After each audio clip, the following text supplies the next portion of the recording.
Welcome to NCERT zone. इस video में हम बात करेंगे क्लास 6 हिस्ट्री के 11th चैप्टर की, यानी कि न्यू एम्पायर्स एंड किंगडम्स की। इस चैप्टर में जितने भी क्वेश्चन हैं हम उसके आंसर्स को डिस्कस करेंगे। तो चलिए शुरू करते हैं।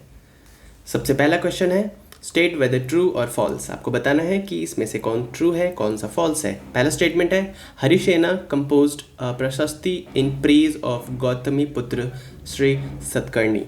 तो इसमें पूछ रहा है कि हरिसेना ने जो प्रशस्ति कंपोज की थी। प्रशस्ति क्या होती है आपको पता है, एक तरीके से इंस्क्रिप्शन होता था जिसमें प्रेज किया जाता था किंग्स को। ठीक है, तो हरिसेना जो थे, ठीक है, उन्होंने जो प्रशस्ति बनाई थी उसमें किसकी तारीफ करी थी? क्या वो गौतमी पुत्र श्री सतकर्णी थे? तो जी नहीं, बिल्कुल गलत है। उन्होंने समुद्रगुप्त को प्रेज किया था, तो ये है फॉल्स। नेक्स्ट है the rulers of Aryavarta bought tribute for Samudragupta.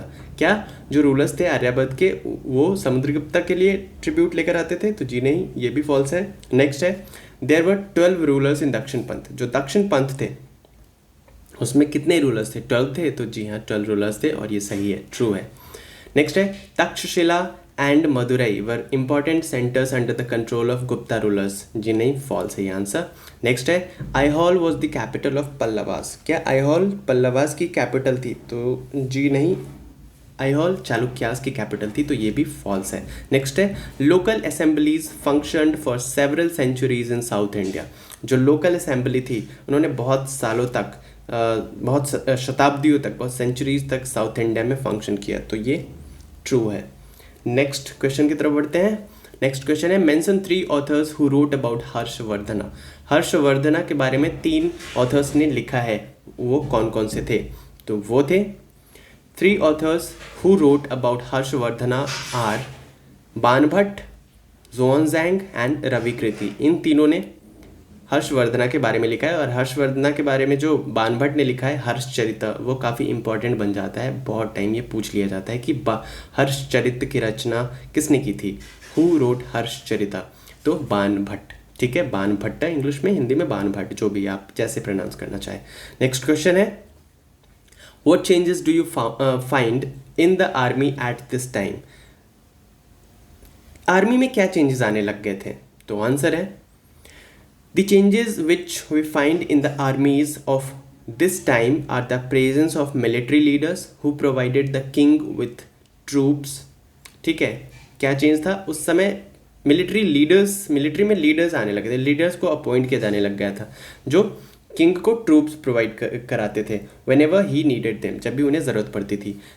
These leaders were not paid salaries but were given grants of land from which they collected revenues. In leaders को सैलरी नहीं दी जाती थी, इन्हें लैंड दे दिया जाता था। लैंड दे दिया जाता था इन्हें, जिस लैंड पे जितना भी रेवेन्यू होता था वहाँ से वो रेवेन्यू कलेक्ट कर लेते थे एज अ टैक्स और किसी भी फॉर्म में। नेक्स्ट क्वेश्चन है what were the new administrative arrangements during this period. इस पीरियड में एडमिनिस्ट्रेटिव क्या अरेंजमेंट्स किए गए थे? तो आंसर है the new administrative arrangements during this time were some important administrative posts were now hereditary. कुछ एडमिनिस्ट्रेटिव पोस्ट्स को हेरिडेटरी कर दिया गया था। हेरिडेटरी का मतलब होता है कि अनुवांशिक। लाइक आपके पिता किसी पोस्ट पे थे तो आप उस पोस्ट पे जाएंगे और आपका बेटा उस पोस्ट पे जाएगा, आपके बेटे का बेटा भी उस पोस्ट पे जाएगा।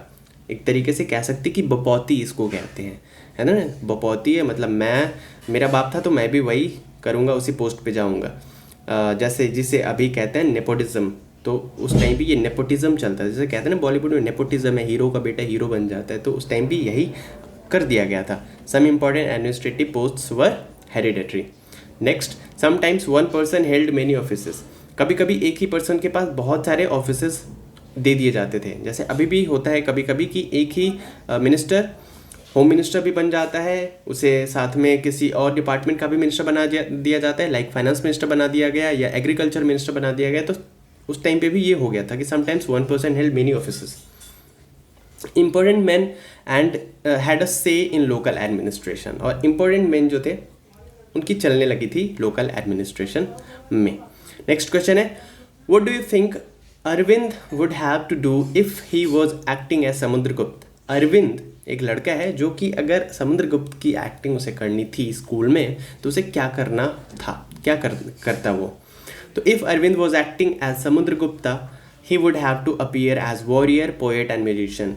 एक ही साथ समुद्रगुप्ता वॉरियर भी थे, पोएट भी थे और म्यूजिशियन भी थे, तो ये तीनों क्वालिटी को शो करना पड़ता अरविंद को अगर वो एक्टिंग कर रहा था समुद्रगुप्त की। तो नेक्स्ट क्वेश्चन है, do you think ordinary people would have read and understood the prashastis, give reasons for your answer. क्या आपको लगता है कि जो ऑर्डिनरी पीपल थे, आम आदमी थे, वो पढ़ पाते रहे होंगे या समझ पाते रहे होंगे प्रशस्तीज को, जो प्रशस्ति राजा के प्रेज में लिखा जाता था?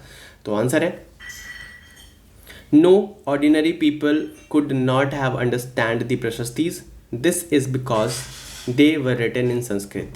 प्रशस्तीज संस्कृत में लिखे जाते थे, तो ऑर्डिनरी पीपल, आम आदमी, पढ़ नहीं पाता था, समझ नहीं पाता था।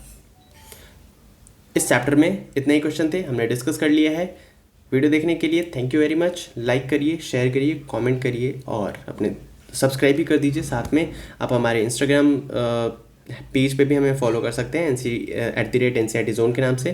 फेसबुक पे हमारा पेज है @NCERT Zone के नाम से, वहाँ पे जाकर के आप हमें लाइक कर सकते हैं। अगर आप इस वीडियो की PDF फाइल डाउनलोड करना चाहते हैं तो इस वीडियो के डिस्क्रिप्शन बॉक्स में मैंने लिंक दे दिया है, आप वहाँ से डाउनलोड कर सकते हैं।